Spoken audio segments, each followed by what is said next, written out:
Good morning, good afternoon to all the participants. Thanks for your time. Well, this is one of the continuous series that we are trying to do for the webinar to to share, our concept and the values of how the importance of code integrity on mobile web tech stop for your business. Well, pretty much target today, I would say, will be much more not too technical. We'll be very much into the business driver, business ownership, founder, or maybe even the C-level executive or management. So, in particular, if you are software vendors that writing software to gain revenue, no matter it is on a desktop basis, a mobile basis, or web basis, or that is something that you may want to make up your mind. Yeah. So I'm Joe Paul from Matrix Invent. We are regional value-added distributor around ASEAN and Australia and New Zealand. Okay, first we will be the more into one of the global survey that have been done by has been submitted by our partner guardsquare. Well, today, 96% of the software vendor actually very much rely on the mobile operating systems for their app securities. So that being said, so if someone who want to launch an applications, so basically they will go into what's available that from the Android or from iOS to give recommendation at a very basic level. Oh, that's it. Yeah, that's it. And then that also being said, so after the survey and the respondent, 81% of the developer from iOS, saying that that isn't enough. So I mean, they have a lot of experience, in terms of the, um, the criminal activities or malicious activities, and so do Android 84 because Android, I think, the coverage can be even more than iOS for sure, on this manner. So the report also saying that 95% of the room, there's room for improvement, and 2 months. If you need to really do something to do it, they talk about even calculating the return of investment for the team to look into same thing. If you're going to do so to cover to protect your application, what you're going to do? Almost average 2 months, of the time that they need to spend from a team size of few person, not just only one person. And you're talking about 85% say that they view or they are reviewing their mobile apps constantly. I mean every now and then.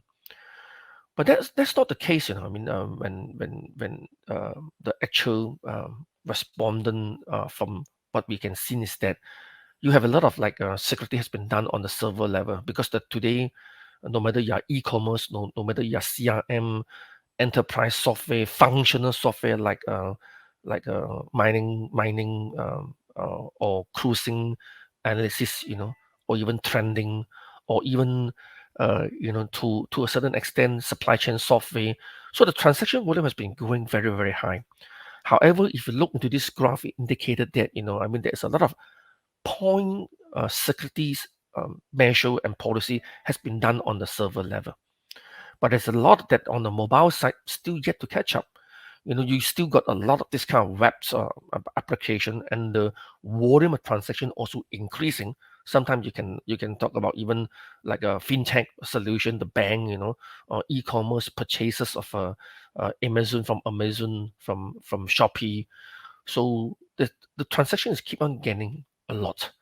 But the protection grade mobile apps that has been done as of today is still have a big gap to catch up. Yeah. So one of the key example is Pokemon. Why I pick this example from our principle is that because a lot of people is playing Pokemon, from the first time when they first launch. So that one of the key things is a lot of hacks has been done when you rooted them in the device. Basically, you can really cheat, stand, actually sitting at home, and you can catch a lot of monster everywhere. Presume or assume that, I mean, like simulating you are walking around the world.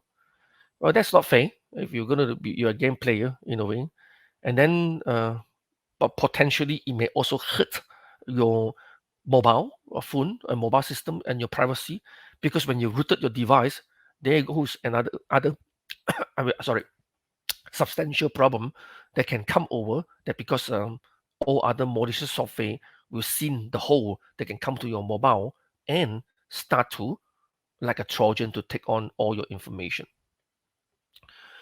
So another key, very interesting example is underground application where it has a loophole. So the Robin Hooding unhardened apps, basically, have a problem. This public transport, so it's actually not really it's not really some kind of like the hackers will gain something from it, but basically they done this, break the codes, and then they allow people to download it and then write for free. Yeah, so you see that that's the degree of securities problem of mobile today. On your apps, be it again if you are a pure mobile apps, a functional apps that extended to mobile, even embedded device, anything that you extended to mobile, you see that kind of threats are actually quite widely happening now in the market. Then there you go. If you got your software that written on the web, application, be it again, it is a web application or maybe a website that you are doing like a subscription content, professional content like video streaming or sharing of pictures, or sharing of information, or even e-commerce, there you go again. So one of the key threat these days, people talk about the jargon is called mage card attack. So that's something, if you look into, if you are in the e-commerce, or if you are using Amazon or anything that you want to purchase from the web these days, from e-commerce, and every time you go into a checkout cart, then from time, uh, if it is a compromised website, or if it is actually a Trojan hiding in your computer, so all your information on your credit card purchases, information, behavior will be siphoned out to another destination. So that's a very common, popular, and critical mage card attack these days. And if you are a supply chain, let's say for example, maybe you did not do any e-commerce at all. You are purely a pizza hut company, a food company, delivery, or maybe you are manufacturing. Even an automobile manufacturing company. You have a supply chain, and you allow people to be logged in, to pay for the orders, to check the status, or to reordering certain parts, from your plant. But if you have website has been compromised, and again, if you look at supply chain, that is so easy to be stealing all your competitive information, your trade secrets, and perhaps even you're talking about to jam up your entire supply chain and ask for ransom. That can be ransomware in a way. So that need not to talk about data leakage, which I think a lot of authorities now these days, from Europe GDPR until Singapore, Malaysia, even all countries are even moving hand in hand to talk about how to really protect both the consumer and the industrial information. So because these information are important, not just talk about business value and competitive, but it can be really become a series of like the outcoming, hackable or exposures to hackers that will do a lot of criminal activities. Yeah, if they're not doing enough, then you talk about man in the browser and web inject. That is a common way to talk about how these hackers today are so. You can call it advanced, or you can call it is actually, if you're unprotected, it becomes so easy for them just to put in some extra codes into your website, and then they can do whatever in between. You can call it man in the middle. Man in the middle in a way. The basic way to understand is that, you are doing something, but actually, in between, someone is already taking care of or simulating another transaction and stealing your money from the bank. Yeah. So customer journey hijacking, this also because of due to the increase of e-commerce transaction, in particular triggered by the COVID-19 pandemic. More and more people are buying from the web. And then you have a lot of this kind of like plug-in these days, to talk about whether can you compare the prices, that from other stores and other sources. That's quite fair. The consumer would like to do that, yeah. But in a way that talk about if you are into uh, business that really selling to the consumer, that you did all the information, you did all the explanation, you did all well, I mean like education to explain the product, and however by the last click the consumer able to really look into other sources and get the price from other part, I mean other sources, that become a hijacking of your deal. So it is getting quite common these days. And how do you feel? I mean, if everything you have done but you can't close the deal. And lastly, you talk about Adway. I mean the Mao advertising, but polish basically is representing malicious advertising. So it's getting very common that the hackers is simulating some of the real like the advertising brand like Nike or maybe Adidas or maybe in even Malaysia Airlines or like Qantas, or Singapore Airlines. But whenever they did that, the advertise the banner, when you click on it, is actually maybe may redirect you into a malicious website that performs certain malicious transaction to provide to tell you that it's a scam, that you want a price, or you got a promotion with a very cheap price now today, inexpensive that you to lure you to buy now. You key in all the credit card information, and again, it's done. So you are being compromised in a way. So that's a lot of things that these days, you're talking about into doing business transaction via mobile web. Well, why? Because you simply can't deny that this is the one of the core channels of business starting now on. So, but there's a lot of things that are happening ongoing that you need to be concerned. And the key thing is that, I mean, I'm not going to the detail. The client side blind spot is talking about whenever you can do that, security today, you're talking about you're doing many things at your end. That means in your bank, in your e-commerce site server, in your particular tourism on your hotel, but you can't do something that basically if that particular milestone of the transaction is actually done on the client side. So when they did on the client side, you can't do anything. That's why we call it blind spot. So many injection hackers will look into if you did not do any protection at the end, they will start from that side. So the end client, the client means that the consumer or your supply chain users. So that is pretty much now today the case. So British Airways, I think one of the key very well-known case that are by our partners, jscrambler, some times ago, to talk about it has been fined because of the GDPR breach. It's a hefty fine. Well, it may not happen in this part of the world for that hefty fine. However, I think that can be a lot of other consideration if you have this such of a loss, of the consumer data or your customer data in a huge way. Yeah, when we talk about also the today the plugins, so too many plugins, so all this this extension, Chrome extension, plugin, whatever that you can be sometimes even a notification that you agree, or cookies, or plugins or an extension that you use.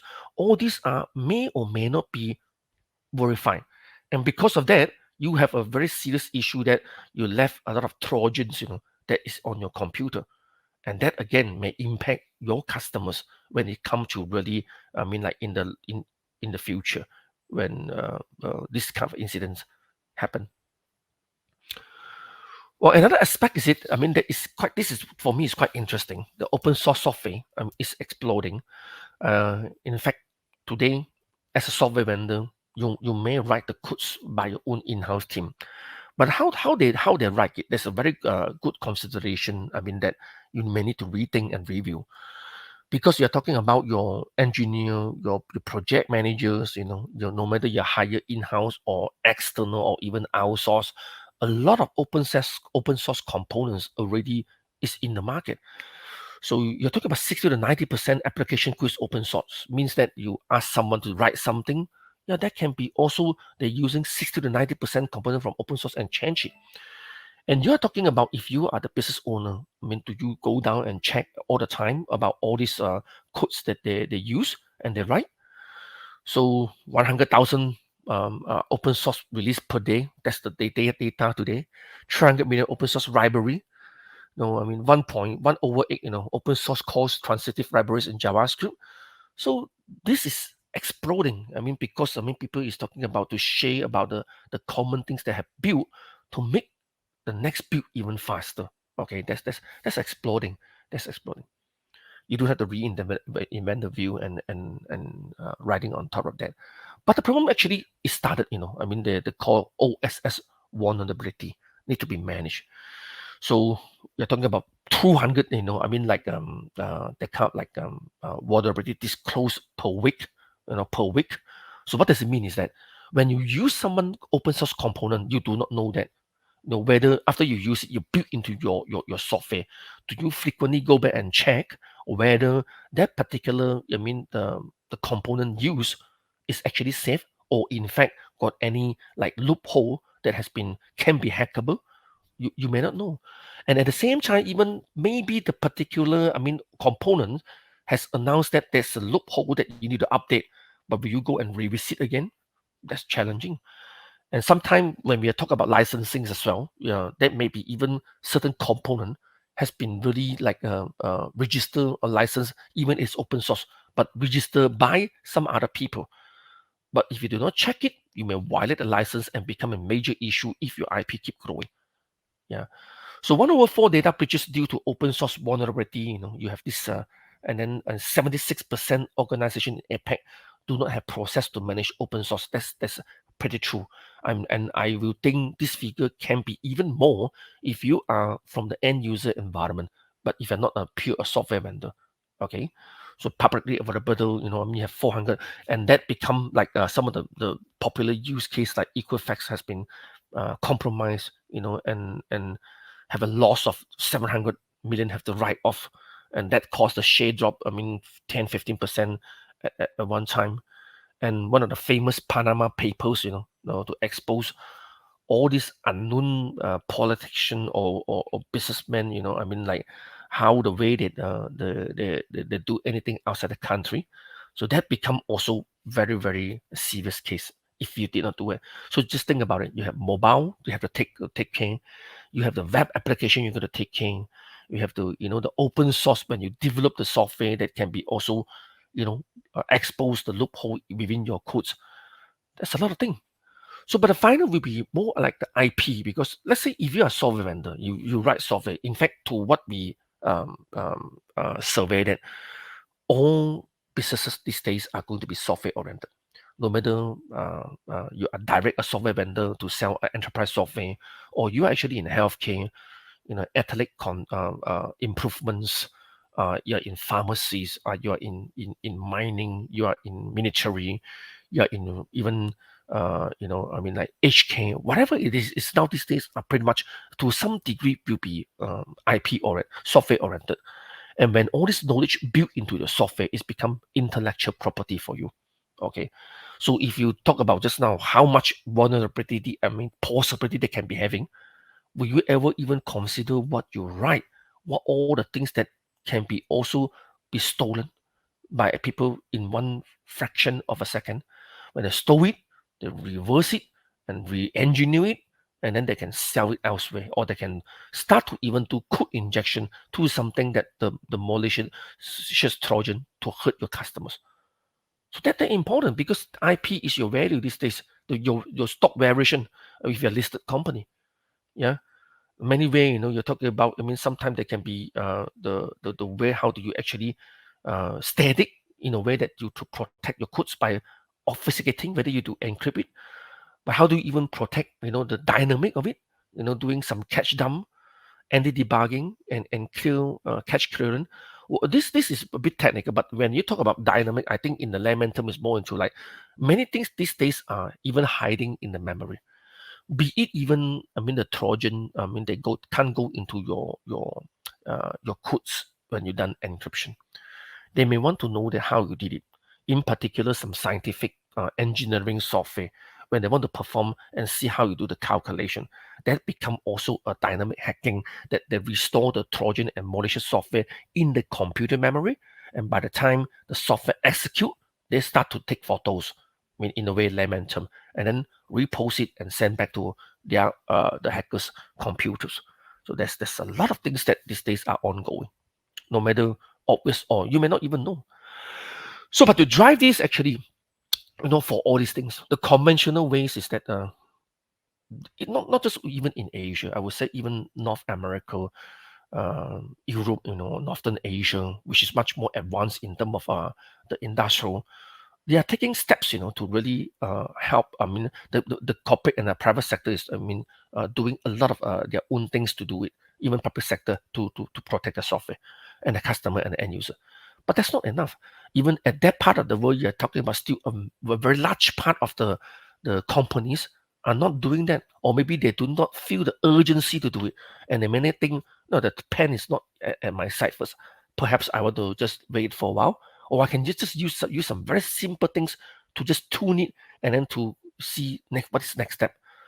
So that becomes problems. I mean, that's why regulators are coming in every vein. I mean, depends on which economy you are in. To be honest, the developed economies and the countries will tend to develop all these like compliance much more aggressive, like GDPR. It's very huge issue. PCI DSS, CCPA, PSD2, and then the HEPA compliance. So in a way, it's getting very, very the importance. Uh, in ASEAN, if you look at MAS, MAS actually also the monetary authority of Singapore, I mean, just setting an example to talk about if you're doing fintech or even banking, and you have to comply, in a way before you can work on that. They will audit, and before they penalize you. If any things happen, they will look into it, and perhaps the new rules is talking about the director of the company will also be liable for it, and that setting a good example, and many other ASEAN countries are following up from there as well. Yeah. But what is the business driver? I think the last two slides then. What's the business driver? Being a C-level, being a founder, being a management, if you are looking into it, do I need to do it? So I think we have been, I think the brand issue has been really talked about for so many times. Let's say if you are a big brand and suddenly you're talking about your customer data has been leaked and compromised. So what do you feel? Well, of course, it's going to back into looking to your supply chain, whether you are easily be replaced in the supply chain. If you are not, you may be penalized by the authority or may have some revenues, decrease for a while. So you may not bother. But if you're actually having in a very competitive environment, so your customer will immediately switch to another part of the vendor. So it's very simple. I think in this part of the world, we talk about the e-commerce, Shopee and Lazada. If I don't go Shopee, I go Lazada. If I don't go Lazada, I go Shopee. Anyone who compromise my data, you may lose me. So it's very simple. Yeah. So you may also want to avoid, the revenue decrease because of suddenly if something happen, be it, you're talking about 1 week, 2 weeks, 1 month or 2 months, you're going to recover the confidence, recover your IT infrastructure, you will recover from to investigate by the authority. All this, even from the market confidence, will really, really make your sales, to be potentially affected by a quarter. So imagine that amount of money.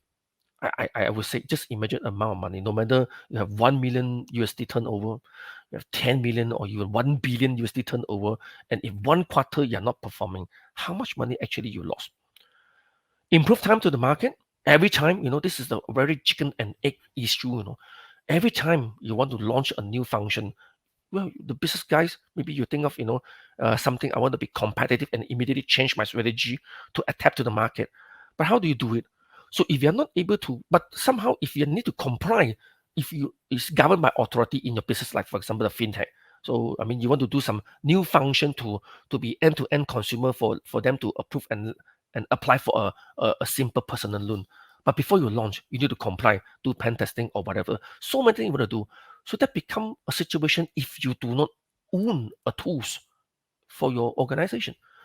So imagine you need your IT team that is so focused into your business, but bring them to even write the security patches and software. Actually, that is something really not going to do well for sure, the time to the market. But to be honest, we facing potentially 100 prospects in a year, a leads contact. We're facing a lot of the even existing customer. And until today, we can't find the reason why this is keep happening. Why? Because if you can just simply calculate the cost of business to do so, why everything you still want to need to write in-house? So if there's a security concern, then you may need to talk about non-disclosure agreement, and you got to look into even your business whether you should be having a backup plan. What is the plan B? Instead of just writing everything yourself, so that to become a really huge monster that you can't really grow and move forward. So perhaps if this is the business model, we can't do much. Yeah. So enhance investor confidence and valuation. That's like I just told you the Equifax, the stock price has been dropped 15-20% at one time.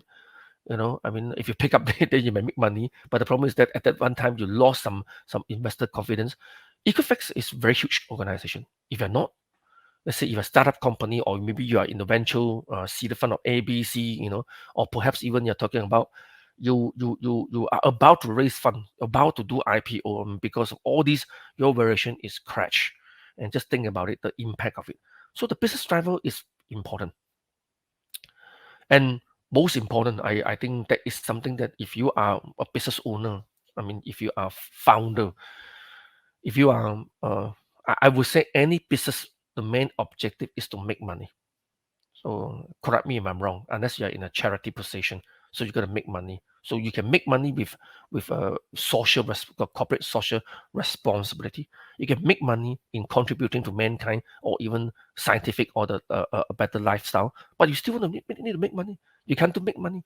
So that's why a company decision maker. Let's say you are holding, I mean, something that you want to buy or you want to do it yourself. That become a big thing. I mean, today, all these kind of tools, I mean, like for example, to help you to protect security issue, protect your business, it is also moving from OPEX to CAPEX. Why? Partly because it can be also the benefit through the software vendor, but this also can be also good for, you as a software vendor, and also for the business. That's because CAPEX will reduce a lot of issue in terms of getting approval, but at the same time, it's like something pay as you use. So when pay as you use, you're going to a highway toll, isn't it better that you want to give a 10 years of highway toll first before you use it? So that's why I think CAPEX is a very good model these days, when security solutions are getting much more affordable. And to hire headcount, you're talking about 5,000 USD per month, 20,000, 30,000 for a team. I mean, the headcount for today IT is not cheap. I'm thinking not just only IT, perhaps it's all in all industry or all departmentals, I mean, like professionals. But when you're talking about today, it's just only about IT is getting so scarce resource in the market, so hard to fight. And at the same time, it's very expensive. And how much of the people that you need to build this cost to protect your business? 5 people, 10 people? That is most important if you care. If you do not care, of course, you're going to wait for it to bust. I mean, for people to hack you. But if you care, so how much money are you going to pay? That's excluding the equipment, facilities, the host, the people. You buy computer for them, buy hardware for them, buy software license for them to test in the environment. Pay them. I mean, the utilities. There's a huge lump sum of money, even social welfare.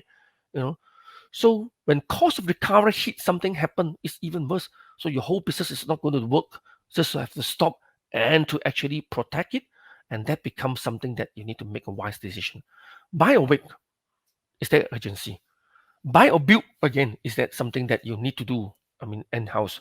That become a very important, I would say, discussion subject.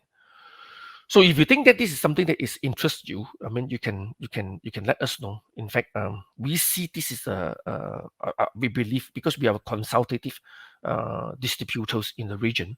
What we do is not just only doing tech support, but we also doing the alignment of the business. I mean, the technology to your business. So we have a blueprint to talk about how we can help our customer to really protect in all aspect of the developed application on the web. Okay, from the time you build a functional software, do you protect your codes? Do you license it? Do you actually have a resource to check on your engineers to use open source? Does it violate license? And does this components have a vulnerability inside that cause you a big problem in the future? And all functional application these days have to do mobile extension, whether you like it or not, because mobile is one of the key channel. So do you actually protect it again? And you're talking about sometime, when, hey, Joe, I don't have a mobile application. I have a web-based mobile application. Well, that's web. Then people can still do something on the web. And do you actually protect your web? Do you actually protect, even the application and at the client side? So what do you do? Do you do some intelligence of to monitor on real time? Do you have put in some like procedure if it has been attacked? How fast can you recover? The auto recover in a way. So we have all this solution from you, from jscrambler, our principal, from thales, jscrambler, guardsquare, and scantist. We found that we form a very complete application protection solution for you. So you come and talk to us if you have any thoughts that you want us to share more information. No obligation, yeah. So we can share more with you, and I also have some very useful link here, from thales, software monetization, from guardsquare, from jscrambler, from scantist, of course, our own metrics event web information, yeah. So let us know if you got any things that you want us to share more information. Okay, so that's all. I mean, for today series. If you got any question, you can. I just open up for 1 minute. If not, you can always email me. There's no issue on it. Then we can how would I say, to look for you, come back to you, and see what we can help you to resolve some of your question.